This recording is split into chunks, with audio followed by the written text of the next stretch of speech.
Entonces, en breve.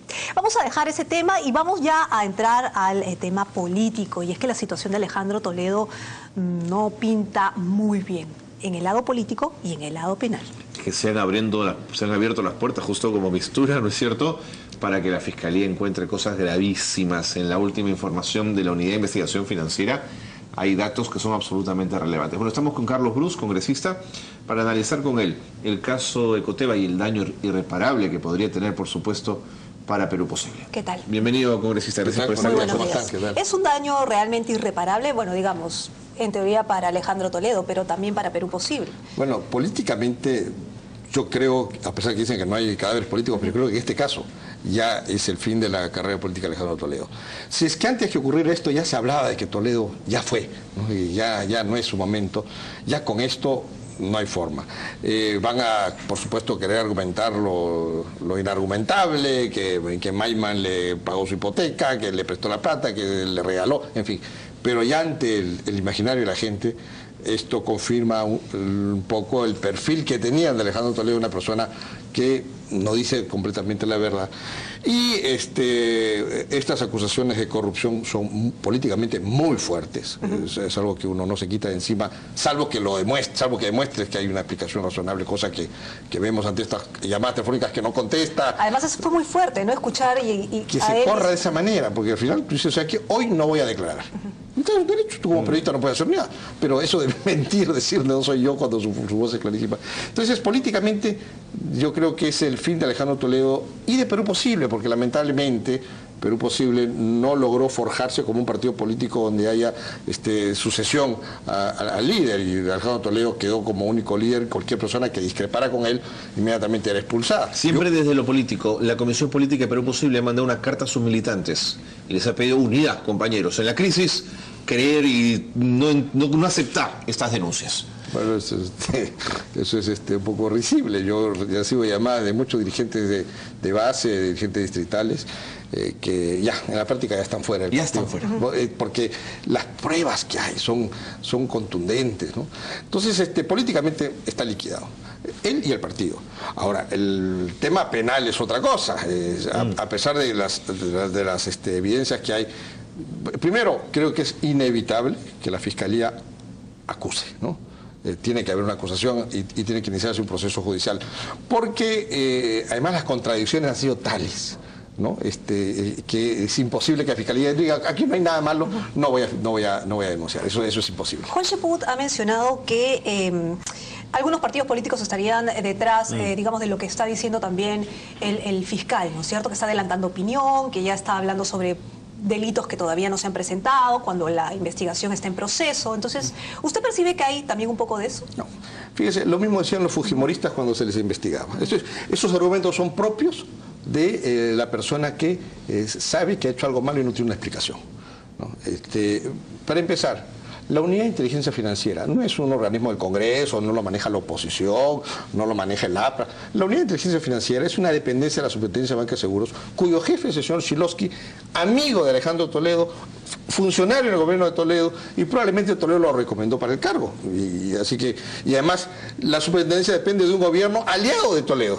Así que nadie puede decir que ese informe lo hicieron los enemigos de Toledo. Y el fiscal de la Nación está haciendo lo que tiene que hacer. ¿Ustedes se imaginan al fiscal de la Nación diciendo, ¿sabe qué? No voy a investigar este caso porque no me parece? Pero todo indica lavado de activos y es gravísimo. Por supuesto que es grave. Y es grave todas las evidencias que han dado. Mire, yo cuando he visto todas las cosas y cuando llegó a mis manos el informe de la Unidad de Inteligencia Financiera, no podía creer, es decir, tanto por los montos que se manejan, porque ahí se hablan de millones, pero como quien habla de miles de soles, y además las operaciones, ¿cómo se les ocurre con esa plata pagar hipotecas de casas, pero de la cual Alejandro Toledo es titular, ¿no? Entonces ahí está el nexo entre Ecoteva y además. Por último, si fue una operación transparente, ¿por qué no se dijo el primer día? Ahí está la frase del presidente Toledo, dijo, si ustedes demuestran una plata de Ecoteva que haya pagado una propiedad mía, yo me retiro de la política. Y ahí está. Entonces, no lo podía creer. No podía creer. Si eso era verdad, ¿por qué no ensayaron una explicación mucho más coherente? Ahora, Luis Lamas Pucho, que es el abogado de Eva Fenenburg, justo daba declaraciones el viernes y mencionaba que esto no es algo nuevo para el proceso. Digamos que dice que la Fiscalía tiene desde abril este documento de la Unidad de Inteligencia Financiera y que tiene también las declaraciones de Eva Fenenburg, que han salido en los medios de comunicación además diciendo que otras cosas más, ¿no es cierto? Que ella era una jubilada y que en realidad no tenía mucho dinero. O digamos que no había recibido dinero del Holocausto, que también fue el argumento de Alejandro Toledo, ¿no? Entonces, ¿qué es lo que está pasando ahí? ¿Por qué se está filtrando recién la información? No, bueno, un momentito. Una cosa es que lo sepa la Fiscalía y que efectivamente ellos tienen que mantener la reserva. Porque está en proceso, ¿no es cierto? Pero esto recién llegó al Congreso hace unas pocas semanas, ¿no? Y es un informe que para mí es relevante. Es algo que los peruanos tenemos que conocer, ¿no? Y ahí es donde se ha hecho público. Y al hacerse público, se ha hecho público la evidencia de que Alejandro Toledo mintió, no dijo toda la verdad. Entonces, esto desmoraliza a muchos que creímos en él y que luchamos en la Marcha de los Cuatro Suyos por valores distintos en la sociedad, para erradicar la corrupción, para respetar derechos humanos. Y cuando vemos que ocurren estas cosas, dijimos, ¿en quién confiamos? Ahora, ¿se imagina usted Toledo responsable de esta acusación fiscal y yendo a prisión, tener dos presidentes en prisión? Digamos, en la lucha contra la impunidad es un buen mensaje, pero la lucha contra la institucionalidad democrática es tremendo. Terrible. Y te digo por qué. Mira, en el año 2000 el país había caído tan bajo en el término de corrupción y todo filmado y de poca respeto por los derechos humanos, que necesitamos un líder, vamos, no lo quiero comparar, pero lo que pasó en Sudáfrica con Mandela, por ejemplo, ¿no? Una persona que salga y elimine el apartheid de negros y blancos, inclusive protegía a los blancos cuando los negros que habían llegado al poder querían hacer algún exceso y se convierte en una figura. Necesitamos eso, alguien con valores que saque al país y eleve la política a un nivel en el que debía estar. Y lastimosamente tuvimos a alguien que sí, era una persona con coraje, una persona valiente, eso no lo podemos negar, pero con los mismos defectos que habíamos visto en toda la clase política. Y eso ha traído esta gran frustración. Y ver esto, porque al final yo siempre dije, bueno, tiene defectos de ser humano, ¿no? Le gusta la diversión, la vida frívola, en fin. Pero no había corrupción, ¿no? Nadie puede acusar al gobierno Toledo de casos de corrupción significativos. Pero ahora con esto... Omonte, Thaís y Cheput están en una defensa, pues no les queda de otra, digamos, ¿no? Pero, ¿qué va a pasar con ellos? ¿Por qué no salirse? En su caso, por ejemplo, si hubiera pasado esto cuando usted estaba en Perú Posible. No, yo ante estas evidencias, porque no son ya chismes, son evidencias que además las han ocultado, no las han dicho, y ahora inventan, ¿cómo le llaman? Ingeniería financiera, le dicen ahora, ¿no? Bueno, el mismo argumento, el más grande ingeniero financiero del país es Montesinos, porque quieren explicar lo inexplicable. Y además, aclarando aquí, cuando uno hace una operación de compra hipoteca, las operaciones que se dan, tú compras la creencia y también se te traspasa la hipoteca del bien, ¿no? En este caso no ha ocurrido, o sea, es indefendible. Entonces, cuando ves estas cosas ya clarísimas, tú no estás obligado a continuar defendiendo a alguien que ha traicionado aquellos principios que queríamos defender. ¿Debe haber detención internacional? ¿Cómo lo pidió? El fujimorismo lo pidió. Mira, no lo sé. Yo creo que debe haberse de todas maneras un proceso judicial. Creo que el fiscal de la Nación está haciendo lo que tiene que hacerse.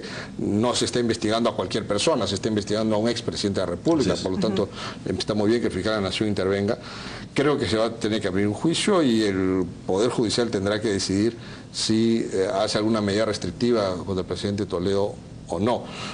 Debo señalar que por menos fujimoristas estuvieron detenidos. ¿Sí? Entonces, ¿se imaginan este informe, si en vez de Alejandro Toledo fuera Keiko Fujimori? Probablemente, por lo menos estaría con orden de impedimento de salida del país, por lo menos, ¿no? Pero, digamos, aquí será el Poder Judicial el que determine cuál será la situación legal. Usted que lo conoce de cerca, Alejandro Toledo, ¿se imagina un Alejandro Toledo yendo al proceso y siguiéndolo en el Perú? ¿O lo imagina fuera un poco escabulléndose del tema? Bueno, lamentablemente han tomado la actitud de no dar la cara, ¿no? ante la cantidad de contradicciones y ante las evidencias que han surgido, simplemente no contestan el teléfono con unas explicaciones risibles y no da la clara. Cosa que cuando un político llega a ese extremo es porque no lo puedes explicar. Porque cuando a todos los políticos, a mí, a todo el mundo nos hacen acusaciones, eso no te lo puedes evitar. Pero eso tú lo usas como una oportunidad para rendir cuentas, ¿no?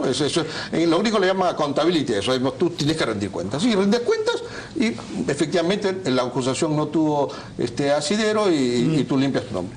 Pero cuando no das la cara es porque no puedes explicar de lo que se está acusando, que es el caso que actualmente lo que está ocurriendo con Alejandro Toledo. ¿Qué va a pasar ahora con Gana Perú? ¿Decidirá en el camino dejar ya sin efecto esta alianza con Perú posible? Porque digamos, está en la mitad de su gobierno y creo que este arrastre... Bueno, le conviene, ¿no? Yo creo que el presidente Humala ha tenido muy mala suerte, porque cuando sale elegido, él busca y logra aliarse con Alejandro Toledo, alianza con la cual yo discrepaba. Yo me parecía que Perú Posible tenía que mantener su independencia, porque el proyecto del humalismo no era nuestro, nosotros no lo controlábamos, y al contrario, habíamos combatido mucho las propuestas del humalismo. Por esa discrepancia, Toledo soluciona la discrepancia votándome del partido. Y por eso es que ahora soy independiente, gracias a Dios. Pero cuando Humala se alía con Toledo, Humala realmente tuvo suerte, hizo una buena movida. Te está saliendo con un grupo que tenía 20 y tantos congresistas, un expresidente que se consideró un gobierno en medio de todo, un buen gobierno, no había mayores acusaciones de corrupción, así que para Humala fue una jugada maestra.